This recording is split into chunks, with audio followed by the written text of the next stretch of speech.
Ayan, tingnan nyo mga idol yung ating inaalagaang backyard tilapia. Yan po, ano na yan, 2 months na yan mga idol, 2 months old.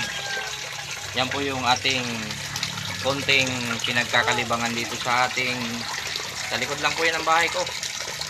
Ayan lang po, ang sukat po niyan ay 2.5 kwadrado po yan. Yung ginawa nating concrete pan. Tsaka meron din tayong submersible. Ayan, imbis po yung nilagay natin dito para sa filter, yung ginawa ko po, ganito na lang. Para mayroong oxygen po sila. At meron din tayong aerator. Ayan mga idol, dalawa. Ayan mga idol, yan yung ating 2 months old tilapia. Ayan tingnan nyo mga idol 2 months old po yan. At pakarami yan, ayan ayan ayan po yung iba yan, mayroong pinapakain po natin yan ay Tati Pids pre-starter. Ayan idol, Tati Pids pre-starter. Yan po. Yan po yung basta maganda yung pag-alaga nyo. 4 to 5 months pwede na po kayong humarbis nyan. Pwede na kayong umulam. Pwede rin po ibenta. Yan mga idol. Tsaka may gamit din po tayong na molasses. Ayan po inano po natin sa isang drum. Tapos may aerator po yan. Yan mga idol.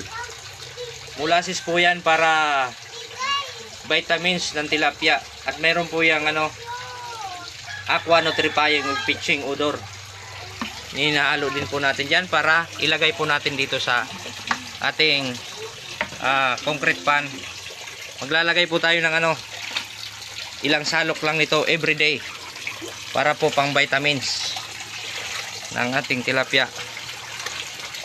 Yan po yung vitamins para lalo silang malusog at matataba. Ayan, natakot po yung mga tilapia pumunta po sa ilalim. Ayan, by the way mga idol, mamaya lulutang din yan. Ayan.